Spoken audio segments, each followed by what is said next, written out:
सभी भाई बहनों को जय मसीह की। खुदा आपका बड़ा धन्यवाद हो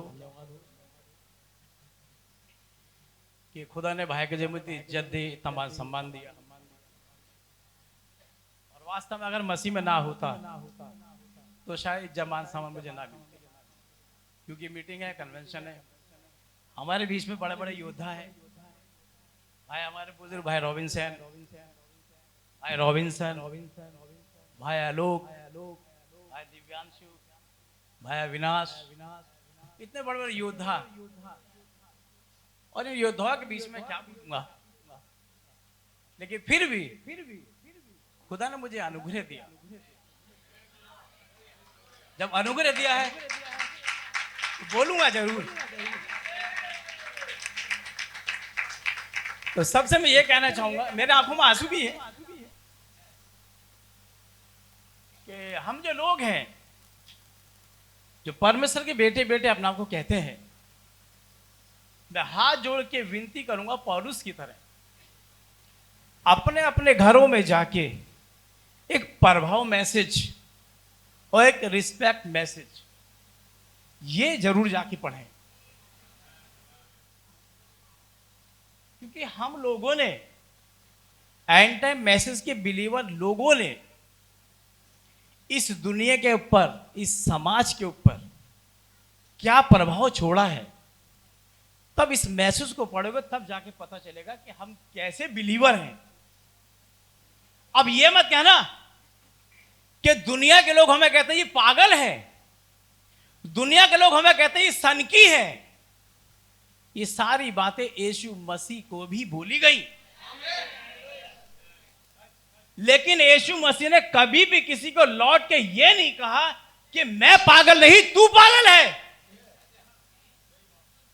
लेकिन आज हम जो बिलीवर हैं, हम मालूम क्या कहते हैं, अरे सब ऐसे ही है। कहते नहीं कहते, सही बता दो तो सब में मैं भी तो आ गया। अरे जब सब ऐसी था तू भी तो ऐसा ही है। तो क्या प्रभाव छोड़ा है हमने मसीहत का। नबी कहता है मैं अपनी वाइफ से डरता हूं। क्या कोई बिलीवर हस्बैंड यहां बैठा अपनी वाइफ से डरता है? नबी कहता है मैं अपनी कलीसिया से डरता हूं। क्या कोई पास्टर आजकल का अपनी कलीसिया से डरता है? अगर डरता है तो नबी की बात को फॉलो कर रहा है। नबी कहता है मैं अपने नगर के लोगों से डरता हूं। प्रभाव में से पढ़ना, आदर में से पढ़ना, इसमें सब चीजें मिल जाएंगी। नबी कहता अपने नगर के लोगों से डरता हूं, और नबी कहता है मैं हर एक उस बात से डरता हूं ताकि लोग मेरे विषय में ये ना सोचेगा ये कैसा मसीह है, कहीं मैं किसी के लिए ठोकर का कारण ना बन जाऊं। तो मैं और आप भी अपने जीवनों को चेक कर ले कि मैं और आप किसी के लिए ठोकर का कारण तो नहीं बने हुए हैं। अगर बने हुए हैं तो अभी दो कोटेशन पढ़वाऊंगा। ज्यादा लंबी चौड़ी बातें मुझे आती नहीं, ज्यादा लंबी चौड़ी बातें मैं करता नहीं, लेकिन यह जरूर कहूंगा जो हमारी विश्वासी बहन है जो आईब्रो बनाती हैं, इन औरतों में, बिलीवर विश्वासियों में और दुनिया की औरतों में फर्क क्या है। और नबी कहता अंत समय के प्रचार कार्य के अंदर, अंत समय का प्रचार कार्य के अंदर नबी कहता है बिल्कुल जिम्मेदार है जो सही बात ऐसे प्रचार नहीं हो रही है तो बिलीवर बहनें क्यों आईब्रो बनाती हैं। ये मेरे अलावा शायद यहां से पता नहीं कोई बोलेगा खुल के, मैं नहीं जानता।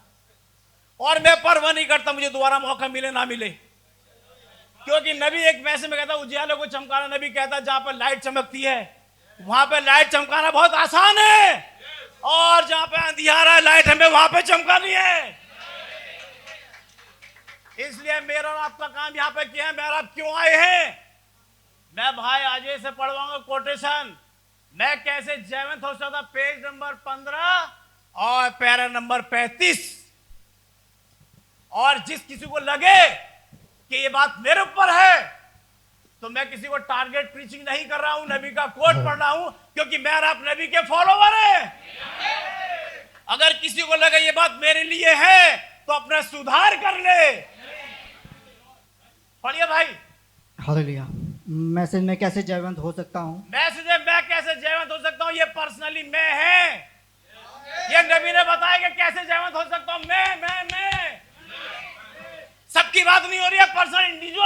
व्यक्तिगत बात हो रही है। आमीन। तो अपना आपको चेक कर ले, मैं कैसे जयवंत हो सकता हूं। ये नबी बता रहा तरीका कैसे जयवंत हो सकते। प्रचार करते समय मुझे थोड़ा गुस्सा आ जाता है, इसलिए मैं थोड़ा बोलता भी नहीं हूं ज्यादा। बहुत से लोग कहते हैं आपका चेहरा लाल हो जाता है, आप गुस्से में आ जाते हो। ये बात सच है, हो जाता है ऐसा। ठीक क्यों हो जाता है? क्योंकि रैप्चर में जाने की गारंटी हमने ही ले रखी है। बहुत से बिलीवर तो मैंने ऐसे देखे, वो मानो पास्टर हो, इवेंजलिस्ट हो, क्या कहते हैं, प्रचार करने का जमाना गया, अब जीने का जमाना है। लेकिन मैं उनसे कहता हूं, मैंने भैया प्रचार करने का भी जमाना है और जीने का भी जमाना है, क्योंकि जगत का अंत अभी हुआ नहीं है और जगत के अंत तक ये सुसमाचार लोगों तक पहुंचाना है। सुन रहे सब? पढ़िए। परंतु जब हम यहाँ पर आते हैं, नबी कह रहा जब हम यहां पर आते, कहां पर? परमेश्वर के भवन में। नबी कह रहा जब हम यहां पर आते हैं और सीधी मानो क्या वो समय मैसेज पढ़ना, उसमें नबी ने एक जिक्र किया 80 वर्ष के भाई किड का, 81 वर्ष का, 81 वर्ष का भाई किड, 80 वर्ष की सिस्टर किड। और नबी कहता मैं इन दोनों बुजुर्ग से पूछूंगा कि तुम्हारी दिली इच्छा क्या है, तो इनका जवाब ये होगा कि ये मसीह की समानता में बनने जैसे वाले हैं। 80 साल के 21 साल के बुजुर्ग जब मसीह के जैसे बनना चाहते हैं तो जवान अपनी चाल को किस उपाय से शुद्ध रखे। कैसे रखे? तेरे वचन के साथ हम रहने से। पढ़िए भाई। परंतु जब हम यहाँ पर आते हैं तो हम यहाँ पर एक खास मकसद के लिए यहाँ आते पर हैं। हम जो आए हैं, नबी कह रहे खास मकसद के लिए आए हैं। वो मकसद बताएगा, पढ़ना मत। कोई बताएगा मुझे किस मकसद से आए? बताइए किस मकसद से आए, बताइए। मैं सवाल भी कर रहा हूं, बताइए। सब बिलीवर है ना, मैसेज बिलीवर है, मैसेज पढ़ने वाले हैं, मैसेज के फॉलोवर हैं। चर्च में आना बहुत अच्छी बात है, फैमिली के साथ मीटिंग करना बहुत अच्छी बात है। क्या यहां पर ऐसे लोग हैं मती 6 अप्लाई करते हैं? बिलीवर हैं, रैप्चर में जाने वाले हैं, ऐसे मिल जाएगा रैप्चर। यशाया के बारे में सोचो तो बीच में से काट दिया गया। पौलुस के बारे में सोचो, जब उसका गर्दन काटा जाए तो नबी बताता है उससे एक सिपाही कह लेगा अरे बुजुर्ग आदमी हो आप, जैसा ये कह रहे हैं मान लो 2-4 साल और जी लोगे। लेकिन वो कहता मुझे मालूम है, क्योंकि मैंने बाइबल से सीखा है मौत तेरे डंक। और नबी कहता जैसे की पौलुस की गर्दन काटी उसे दूसरी बॉडी मिल गई। तो स्वर्ग का राज्य ऐसे मिल जाएगा। लेकिन फिर भी मेरा आप कहता है मेरा आप आधे घंटे का मजदूर है, लेकिन इस आधे घंटे में लाइट तो बखेरनी है। ऐसा थोड़ी कुछ मत करो, स्वर्ग का राज्य मिल जाएगा। कुछ तो करना पड़ेगा। क्या कह रहे हैं नबी? यहाँ पर आने का हमारा खास मकसद है। वो मकसद क्या है? यह सुधार का घर है। ये सुधार का घर है। मैं और आप यहाँ पे सुधार के लिए आते हैं, तालियां बजाने के लिए तो आते हैं, मैसेज की तारीफ करने के लिए आते हैं, लेकिन मेन मकसद यहाँ पे क्या है? सुधार के लिए आते हैं। आमीन। तो क्या हमारा तैयार है सुधार के लिए और आने के लिए खबर है?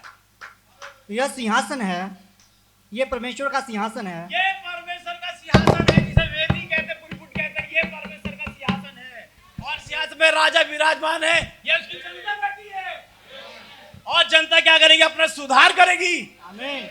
और ये सुधार नबी के मैसेज से होगा।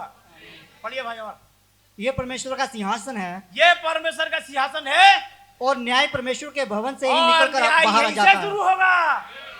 तो मेरा क्या अपना प्रभाव छोड़ रहे हैं? कभी एक बहू से पूछो, कभी एक सास से पूछो कि सास और बहू का तेरे पर क्या प्रभाव है। कभी सास से पूछो कि बहू का सास से क्या प्रभाव है। क्या प्रभाव छोड़ रखा हम लोगों ने? अपने आप को चेक करें इस मैसेज से। आगे पढ़िए भाई। और ये वह है जहां हम एक दूसरे के साथ प्रेम में होकर वैसे ही एक साथ जमा होते हैं। और ये वो है जब हम एक दूसरे प्रेम में होके, जब नफरत में यहाँ पे कोई जमा नहीं हुआ है। और प्रेम होता सुधारात्मक। तो यहाँ पे सुधरने के लिए आए हैं, नफरत के लिए नहीं आए हैं। और पढ़िए। जैसा कि सिर्फ मसीही प्रेम ऐसा कर सकता है। सिर्फ मसीही प्रेम ऐसा कर सकता है। आज किसी सुधार की बात कर लो, अपने आप को देखो। अपने आप को तो देख ही रहे हैं, लेकिन ड्यूटी हमारी ये भी दूसरों को भी देखना है। और देखो ने क्या करना? वॉर्न करना है। मानो ना माना, तुम्हारी इच्छा, वॉर्न तो करना ही करना पड़ेगा। अब यहां से सुनने के बाद देखो कौन कौन सी विश्वासी बहन है जिनकी मां के छीनी हुई देख रहा हूं ना। किस किस की नहीं बनेंगी, अब जाकर देख कौन सा प्रॉमिस करेंगे मैं नहीं करूंगी, मैंने खुदा के, क्योंकि बाल काटने की वजह से स्त्री स्वर्ग राज्य में नहीं जाएगी, तो आंखें छीलने की वजह से भी नहीं जाएगी। कड़वी बात है। नीति वचन 27:7 में लिखा, भूखे को कड़वी वस्तु मीठी जान पड़ती है। और कड़वी बात आजकल लोगों ने प्रचार करना बंद कर दी है, लेकिन मुझ जैसे प्रचारक खुदा ने रखे हुए हैं, कड़वी बात बोलेंगे। लोगों को बुरा लग रहा लगने दो, या तो मुझे मत बुलाओ, या तो कड़वी बात बोलूंगा। क्या लिखा हुआ आगे? परंतु यहाँ अंदर हम हैं, हम पवित्र आत्मा की अगुवाई के तले हैं। हम यहाँ पर पवित्र आत्मा की अगुवाई के तले में, ये मैसेज पवित्र आत्मा का, ना कि मेरा है, ना कि भाई ब्रानम का है, यह पवित्र आत्मा का मैसेज है। पवित्र आत्मा ने सब डायरेक्ट के जरिए पढ़िए। पवित्र आत्मा हमारे बीच में है, पवित्र आत्मा हमारे बीच में है, और हम यहाँ पर इसलिए जमा होते हैं ताकि हम अपने बीच में इस बात को जान व समझ सकें कि हम ये देख सकें कि कहाँ पर हमारी कमियां हैं। हम ये देख सके कहाँ पे हमारी कमियां हैं। वो झाड़ू वाला जो उदाहरण किताब में छाप रखा लोगों ने ना, वो झाड़ू से अपने कोने के अंदर सारी कमियां देख रही थी। इस मैसेज से ये कमियां देख ले और उन कमियों क्या कर ले, सुधार ले। और नहीं सुधारोगे तो स्टार्ट नया यहीं से शुरू होगा। अब पढ़िए मत्ती 16:10 की 23 आयत।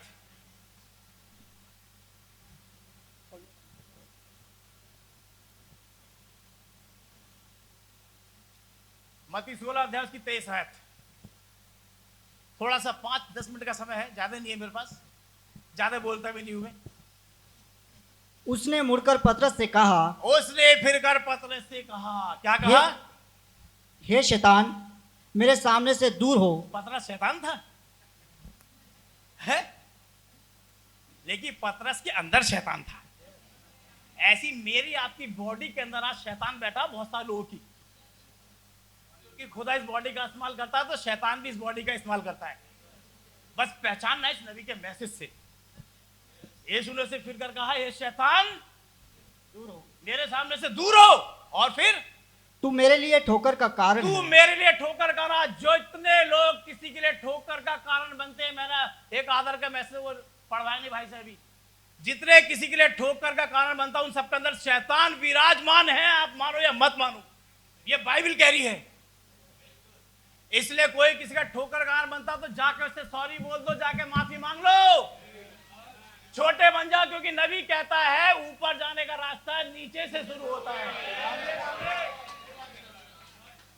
आगे पढ़िए। मेरे सामने से दूर हो, तू मेरे लिए ठोकर का कारण है, क्योंकि तू परमेश्वर की बातों पर नहीं परंतु मनुष्य की बातों पर मन लगाता है। परमेश्वर की बातों पर नहीं, मनुष्य की बातों पे मन लगाता है। तो परमेश्वर की बातें क्या, मनुष्य की बातें क्या, किसने किस पे क्या मन लगा, छोटी छोटी बातें करूंगा 2-4 मिनट। अगर आप क्या कहते हैं, सबसे अच्छी बात आपको बताओ, निर्गमन के 16:21 में लिखा हुआ है। क्या लिखा हुआ? मन्ना भोर के समय गिरता था। क्या गिरता था? मन्ना। और हम कितने बजे उठते हैं सो के? मन्ना लोगे तो सुबह ही मिलेगा, और सुबह कोई उठता ही नहीं है तो कहां से मन्ना मिल जाएगा? तो मन्नों के पाने के लिए, लेकिन मैं कह रहा हूं बहुत सारी बहनें, बहुत सारे भाई ड्यूटी की वजह से डिस्टर्ब हो जाते हैं, लेकिन मत्ती 6 अपने लाइफ में जरूर अप्लाई करें। नहीं, कई बार ऐसा होता है जिसकी 8 से 8 ड्यूटी वो सुबह कर करेगा दुआ, लेकिन फिर भी नर्सा बरसे बड़ी चालाक होती, 2-3 बजे से सो जाती है, दुआ नहीं कर सकती है, बचेंगी कहीं नहीं। ठीक है, वो 2-1 घंटे सोते वहीं पे दुआ कर लो, भोर का समय होता है, लेकिन नहीं, नींद निकालेंगे। ठीक, आगे बढ़िए। हाँ, ये पढ़ना था। क्योंकि तू परमेश्वर की बातों पे नहीं, मनुष्य की बातों में लगाता है। ठीक है, तो हमें परमेश्वर की बातों पे, जो बाइबल नबी की संदेश है, और परमेश्वर की बातों पे मन किसने लगाया? यहोशू और कालेब ने। जब वो वहां पे भेज दिए गए, गिनती 14 अध्याय के अंदर मिलेगा आपको ये, जब ये वहां पर भेज दिए गए तो भेदिए कहते वो अनाकवंशी, बड़े लंबे चौड़े, बड़े तकड़े तकड़े। वहां पर यहोशू जवाब नहीं देता, कालेब जवाब देता है। और कालेब किसका चित्रण करता है? दुल्हन का। किसका? दुल्हन का चित्रण करता कालेब। और कालेब कहता है कि ये हो नहीं सकता कि हम उस राज्य को ना ले। तो उसने लोगों की बात पर मन नहीं लगाया, उसने मूसा की बात पर मन लगाया। और यही मन की बात आप करोगे। इसी गिनती 16 अध्याय के अंदर 3 बिन्यामी गोत्र मूसा के विरोध में खड़े हो गए, कोरा दातान खड़े हो गए और कह रहे कलीसिया का हर एक आदमी क्या है, पवित्र है। और 250 प्रधानों को उन्होंने अपने साथ मिला लिया, नहीं मिलाया। लेकिन क्या यहोशू कालूम मिले? वो मूसा की बात पे टिके रहे। ऐसे ही मुझे और आपको जो मेरा आपके नबी ने कहा है उस पे टिके रहना है, तभी मुल्क कनान में जाओगे। इससे दाएं बाएं हटोगे तो नहीं पहुंच पाओगे। तो जो भी कोई इंसान परमेश्वर की बातों पे मन नहीं लगाएगा और मनुष्य की बातों पे मन लगाएगा, सोच लो उसके अंदर क्या है, शैतान है।